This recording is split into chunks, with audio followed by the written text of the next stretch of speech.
संतों की महिमा। अच्छा, संत की महिमा क्या है? कभी कभी होता क्या है, भगवान ने अपने से भी ज्यादा दर्जा संतों को दिया है। आखिर क्यों? बहुत मार्मिक कथा मैं लेकर के चलता हूं। श्रीमद् भागवत में ही एक अजामिल प्रसंग आता है, जो अजामिल सारा जीवन वेश्यावृत्ति से ही बिताया है। और देखो, श्रीमद् भागवत का सबसे बड़ा खासियत क्या है? श्रीमद् भागवत साबित करता है, जो अजामिल जब जीवन भर वेश्यावृत्ति किया, तो एक दिन अजामिल ने कहीं जंगल की ओर चला गया, अपने पिता की पूजा पाठ करने के लिए कुछ पुष्प लाने के लिए। जब पुष्प लाने गया तो उसी जंगल में एक वेश्या थी और कोई पराये पुरुष के साथ संलग्न में थी। देखो, अपने आंखों से क्या देखना चाहिए? इसीलिए कहता है, जो संत का दर्शन, भगवान की प्रतिमा का दर्शन करने से क्या होता है? आपका नजर कहां जा रहा है, आप क्या देख रहे हैं, उसको भी प्रभाव व्यक्ति पर पड़ जाता है। अब अजामिल का नजर कहां पड़ता है? वही वेश्या के ऊपर, और वेश्या का नजर टकराता है अजामिल से। दोनों का नजर मिला। अब अजामिल 75% आसक्त हो गया, कि मैं इस वेश्या को अपने घर जरूर ले जाऊंगा। इसीलिए लोग कहता है कि संघत का प्रभाव। आंखों से क्या देखनी चाहिए? यही आंख सब कुछ करवाता रहता है। अजामिल जब घर आया तो अब तो सारी रात अजामिल को नींद ही नहीं हुआ। घर है, घर में, और मन है वो अजामिल के पास। और एक बात और ध्यान देना, मन से आप जो जो चीज को चिंतन करते हो, विधाता वही चीज पूर्ण भी कर देते हैं। मन के अनुसार ही तो भगवान सब कुछ देते रहते हैं। चाहे मन में अच्छा बनाओ, अच्छा वासना रखो या बुरा रखो। अच्छा वासना रखोगे तो अच्छे वासना का अच्छा ही फल होता है। और यदि आपको मन में बुरा वासना चल रहा है तो आपके साथ वही होगा जो आप सोच रहे हैं। अब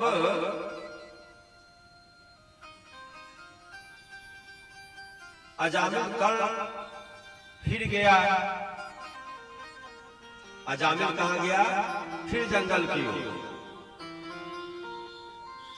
और जब जंगल में गया तो पुनः फिर वही वेश्या इंतजार में थी, जो अजामिल जरूर आया। वेश्या फिर इंतजार कर रहे हैं। जब अजामिल को देखा तो वेश्या दौड़कर निकट में आती है और कहती है, मेरे जान, तुम्हारे बिना तो सारी रात नींद ही नहीं आया। तो अजामिल ने कहा, वही हाल तो मेरे साथ भी हुआ है, मैं सोया हूं कहां। ऐसा करो ना, हम दोनों शादी कर लेते हैं और आप मुझे अपने घर ले चलो, सारा जीवन मौज मस्ती से बिताऊंगा। देखो, जबकि अजामिल के पास में पहले से भी एक पत्नी थी, बहुत साध्वी पत्नी थी, और 9 संतान भी था। पहले से 9 संतान भी था। अजामिल ने वेश्या को लाया और ये पहली वाली पत्नी जो थी उसे घर से कहीं बाहर बेघर कर दिया, और वेश्या के साथ जीवन गुजारने लगा। आहा हा, धीरे धीरे धीरे धीरे धीरे धीरे ऐसा होता है जो एक दिन अजामिल ने कहीं चला गया दूर, और उसी बीच में अजामिल के घर पर एक महात्मा आता है। महात्मा जी कहीं से भंडारे में से आ रहे थे, और अजामिल की जो पत्नी थी वेश्या, संध्या का समय है। महात्मा जी ने जाकर के कहा, अरे ओ देवी, जरा रात भर तुम मुझे ठहरने दो, मैं सुबह कल चला जाऊंगा।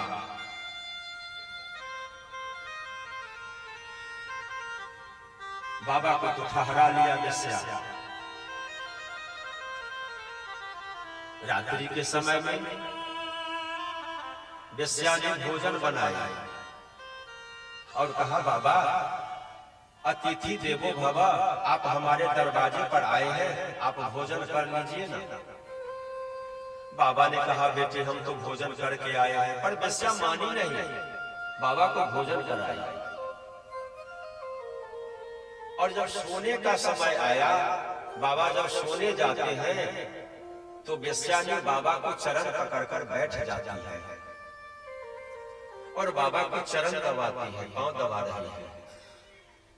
इसी को कहता है तीरथ करण फल एक है, तीरथ करण फल एक है, संत दरस फल चार, गुरु दरस फल अनंत है, कहे कबीर विचार। संतों की मंडली में बैठने से, संतों की सानिध्य में बैठने से मनुष्य को मानसिकता दूर हो जाता है। वेश्या बाबा को जिस समय चरण छूती है उसी समय 75% पाप नाश हो जाता है, सात्विक बुद्धि प्राप्त होता है और सात्विक विचार वेश्या के मन में जागृत होता है। वेश्या को दिव्य ज्ञान हो गया। वेश्या ने जाकर के बाबा से कहती है, बाबा आप तो गलत जगह पे ठहर चुके हैं ना। बाबा मैं तो वेश्या हूं, मैं तो सारा जीवन गुजारी है वेश्यापन से, मुझे जीने का प्रवृत्ति, जीने का धन वेश्यापन है बाबा। सो बाबा आपको चरण छूने से मुझे लगता है जो आज पता नहीं क्या हो गया है, एक दिव्य अनुभूति प्राप्त हो रहा है मुझे।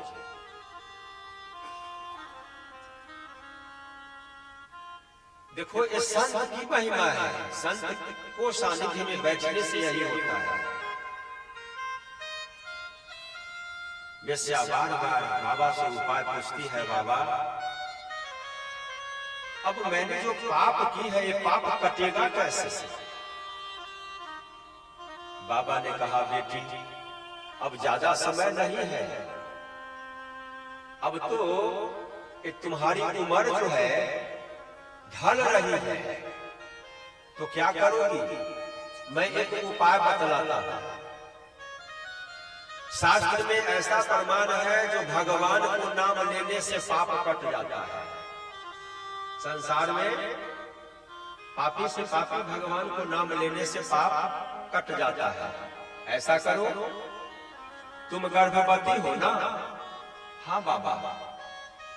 तो इस बार जो संतान जन्म लेगा उसका नाम नारायण रख देना, ठीक है। और बाबा ने आशीर्वाद देकर वहां से चल देते हैं। वह वेश्या को एक संतान जन्म लेता है जिसका नाम अजामिल ने नारायण रखा। अच्छा ध्यान देना, सबसे छोट संतान का नाम जिभिया पर ज्यादा आता है और बेटा से भी ज्यादा पोता पोती में लोग आसक्त हो जाता है। तो अब वेश्या ने अपने संतान का नाम क्या रखा? अजामिल ने अपने संतान का नाम नारायण रखा। अब नारायण जीवन भर, अब जो जिंदगी बचा हुआ है, जब भी नारायण को बुलाने का जरूरत पड़ता है तब भी नारायण, सुनो नारायण, ये नारायण, खा लो नारायण, सो जाओ नारायण, माने 24 घंटा नारायण ही नारायण। एक दिन ऐसा हुआ, अजामिल को मौत घेर लेता है। काल आया, काल घेर लिया। प्रभु ने, धर्मराज ने 4 ठो जमदूत को भेजा अजामिल को लाने के लिए। और जब जमदूत को भेजा तो यम के डर से मरने के समय में अजामिल ने अपने बेटा को पुकार किया, नारायण नारायण नारायण। 5 साल का नारायण तो कहीं खेलने धूपने चला गया था, पर नारायण तो नहीं सुना, पर ऊपर वाले नारायण ने सुन लिया। उसी क्षण भगवान विष्णु ने विष्णुदूत को भेजा। अब विष्णुदूत को आते ही यमराज के जितने भी दूत थे सब साइड हो गए। और वहां पर विष्णुदूत ने कहा, ऐसा करो, ये मरने के समय में नारायण का नाम लिया है, इसीलिए ये तुम्हारा अधिकारी नहीं है, ये विष्णु लोक में जाने का अधिकारी है, यमलोक में नहीं। वहां से यमराज लौट जाते हैं। प्यारे सज्जनों, अब तो पता नहीं सीरियल में लोग क्या नाम रखता है, आकाश पाताल काजल, पर अपने संतान का नाम कुछ ऐसा नाम रखे जो कम से कम नाम लेने के बाद भी अंत में मोक्ष प्राप्त हो जाए। ये हरि का नाम लेने का सार्थक फल यही है। हरि का नाम लेने का सार्थक फल यही है। हम लोग 24 घंटा में 99% झूठ बोलते हैं, पर यदि एक बार थोड़ा भी सत्य बोल लिए, सत्कर्म कर लिए, तो समाज में चिल्ला चिल्ला कर कहने लगते हैं, आज मैंने इतना पूजा की है, आज हमने इतना दान की है, पर 99% जो पाप हो चुका है वह प्रचार नहीं करते हैं। इसीलिए प्यारे सज्जनों, अजामिल का उद्धार हुआ नारायण को नाम लेने से। इसीलिए अपने संतान का नाम कुछ सोच समझ करके रखे, कुछ हरि के नाम से भक्त वत्सल भगवान की जय, कृष्ण कन्हैया लाल की जय, राधा रानी